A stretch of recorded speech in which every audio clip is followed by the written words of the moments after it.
Hello to everyone watching. This video is broken down into a few parts that I'll keep relatively short. The first few minutes give an overview of the flow of the game and a general overview of how everything works, including a short description of the prop hunt. The second is some simple gameplay showcasing the maps. Then I end with the technical side and dive into the commands that make the game run. A full write-up with the commands is linked in the description. The link also includes a world download and the structure block files for the commands and timer, as seen behind me.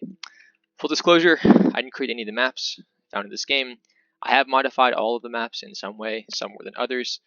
I appreciate the creators who originally designed these maps, along with I give thanks to all of those contributing to the Minecraft forums and wikis. I really appreciate that. Without the knowledge and help, I couldn't really do this project. So let's get started. Prop Hunt is a version of games, a genre of games where you hide as, in this case, a different Minecraft block. In this case, we have 14 of them to choose from.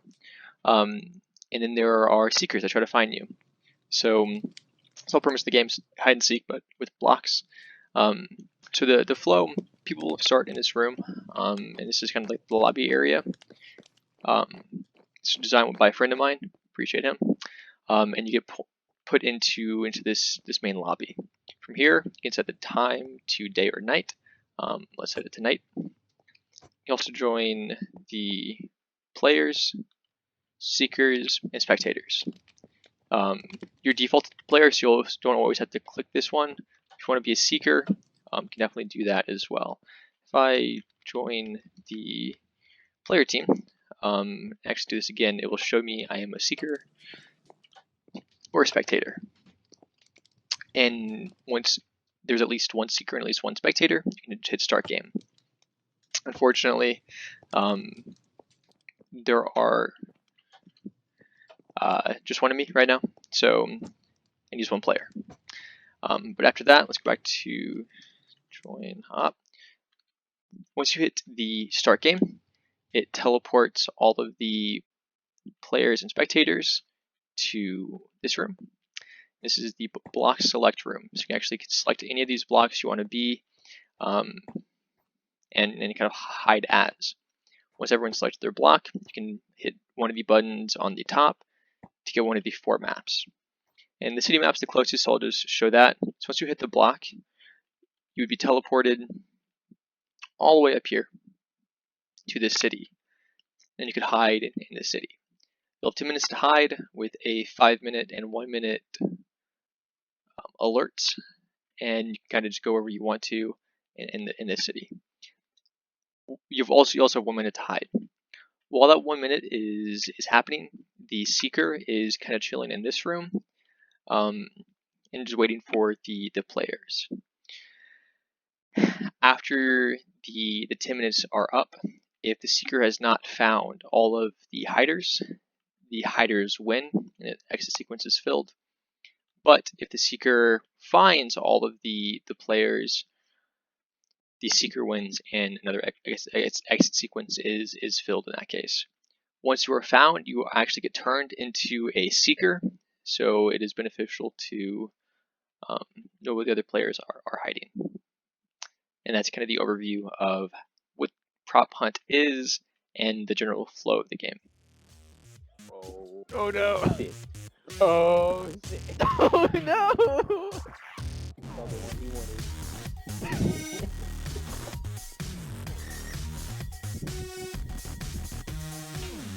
Oh, what's up?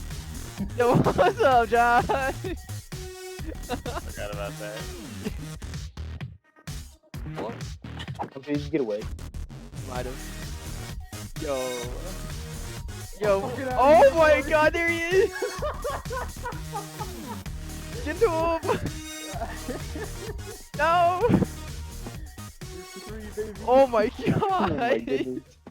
So before diving into all of the technical stuff, I want to just say that this is a completely vanilla implementation of Prop Hunt. I am currently in Minecraft 1.16.1. However, I believe all versions above 1.13 will work, because when they change the command blocks around. Granted, a lot of these like nether blocks aren't in previous versions, so just change the blocks, but you can keep the commands. So with that being said, the magic happens with these 14 blocks. So if I join Anvil, team join Anvil, excuse me, let me put a redstone block here first. And right there, now team join, excuse me, Anvil. Actually show that I am currently an Anvil.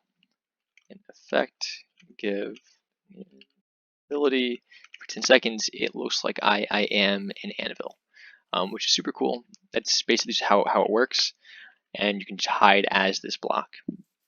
So that's a lot of what the magic is. After recording this, I realized I didn't put the actual command on the screen or show it in the blocks. It's only in the write-up. So on the screen right about now, you should be seeing the command itself.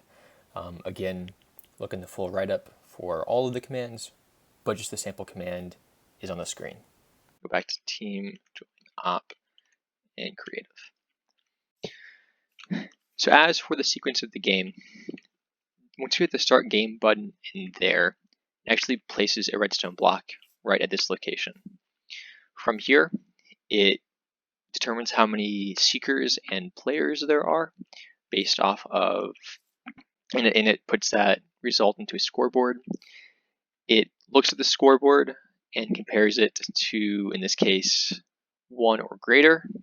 And if both the seekers and players have 1 or more members to the teams, both of these command blocks are filled.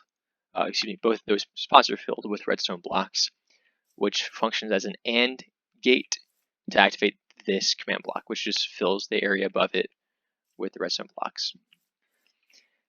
If, however, there are no players, matches 0, no players or no seekers, it lets everyone know that you need at least 1 player or at least 1 seeker.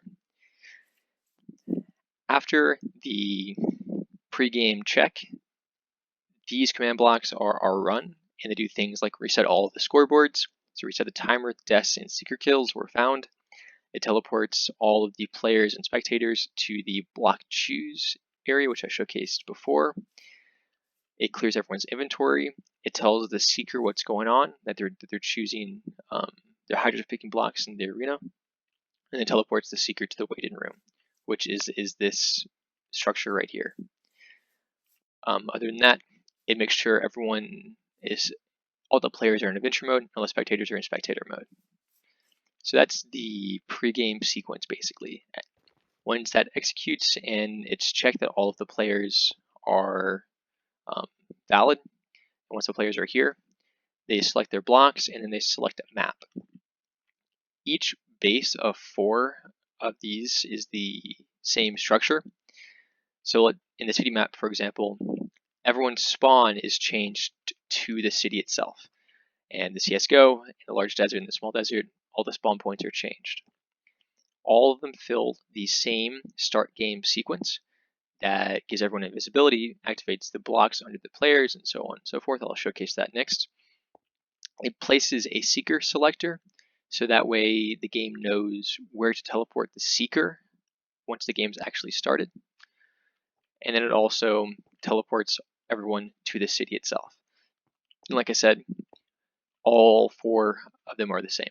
These top ones just set the below block to air, and these 2 at the top on each are for the armor stands, which actually show the text you see down there. So the actual start game sequence is this set of command blocks, and the selectors for the seekers are here as well. The command blocks over there place a stone block on one of these 4 places corresponding to the selected map. And that's, again, how the game knows where to put the seeker. All of these command blocks are also fired. The blocks under the players are activated, which just puts redstone block over all of these command blocks. The seekers are notified that they have 1 minute to hide. And it's just a matter of actually saying it to the seekers and then saying it to the saying it to the seeker and then saying it to everyone else. 1 minute to hide and then 1 minute to go. So the seeker actually knows what's going on in the box over there. It also gives each player invisibility, each hider invisibility, and activates the 1 minute timer. The 1 minute timer is a simple Etho hopper clock with 2.5 stacks of items in it. This block activates it, and that's what the activation of the timer actually does. It just places a redstone block right there. The clock is pretty straightforward. It turns the clock off, replaces that block over there with air, and then does 3, 2, 1, begin. And it fills the after 1 minute or the after hiding sequence. That after 1 minute or after hiding sequence is the bulk of the game. That's actually when you're playing. The actions it does is it gives hiders slowness and it gives the seekers speed. That allows kind of an advantage over the seekers and encourages the hiders to kind of stay in one spot and just hide. It teleports the seekers to the city, the CSGO map, desert, or small desert, and this only executes if the block is stone in that location. So depending what one of those 4 blocks is activated, the seeker is teleported to the proper map. It gives the seeker a specific sword. It fills in the hider empty team check, which basically checks if all of the hiding teams have no more players in them, which is the exit condition for the seekers. That means the seekers win. And I'll show that in a second as well. It fills that and activates that. It turns on the clock, and it notifies everyone that the clock is turned on. The clock itself, the 10-minute timer, is a command block objective, and it just adds 1 to all of them. There's a 5-minute alert and a 1-minute alert, which are both right above here. It tells everyone there's 5 minutes and also gives all of the hiders glowing for 5 seconds. So that allows the seekers to actually get a general idea of where the hiders are. There's an end of the game countdown and there's a reset. The end of the game countdown is over in this direction. I'll showcase that in a minute. Basically says there's 10 seconds remaining and it counts down 5, 4, 3, 2, 1, 0. The hider's empty team check, the main thing it does is it fills the exit sequence early if there are no more players. So that means there's no more players, seekers win, exits the game. It means the seekers win the game. What it also does is it makes sure that if you died, your game mode is set not to spectate to a seeker, and you're actually seeking the players. And it makes sure that each seeker has the sword that's given to it. The 10-minute timer fills this block right here, which gives the hiders glowing for the last 10 seconds. It activates the 5-second final countdown. It tells everyone there's 10 seconds left, and it turns the clock off as well. So the clock that was running, it just kind of disables that 10-minute timer clock. Another Etho hopper clock with only 16 items in it. It disables this block, and then 5, 4, 3, 2, 1, finish, and then it fills in the hiders win sequence. So hiders or seekers can win. If the hiders win, it fills all of the exit sequences, pretty straightforward, and just says congrats to the hiders. The only difference, if the seekers win, is it disables the clock as well, because that 10-minute countdown will not go off if the seekers actually won. Regardless of who wins though, it clears everyone's inventory, makes everyone a player. It resets the seeker arena choose, which makes those 4 blocks over there air. It disables the blocks under the players, which is that chain of command blocks, kind of make the magic happen, so to say. It resets the spawn of everyone to the lobby in that direction, teleports everyone back to the lobby. It clears all of the effects like invisibility, and disables the empty team check, so it disables this as well. The only addition is a few commands that are always running. Every new player that starts the game is added to the player team. So if your team is nothing, you're automatically a player. make sure all of the players are in adventure mode, and it gives saturation to all the players so they can run, do whatever else they want to, regenerate health, and all of that. So like I said, this is all vanilla. All of it, if you port the command blocks from one world to another, it will work. You might have to modify some of the coordinates so they're not arbitrary, because they're very specific in this world. But if you change the worlds, of course, it's not going to work. If you have any questions on how it works, there's going to be a write-up in the description that has all of the commands used and kind of the whole game flow. So, hope you enjoyed. Any questions? Like I said, shoot a comment, like, subscribe if you liked the video, and have a good day.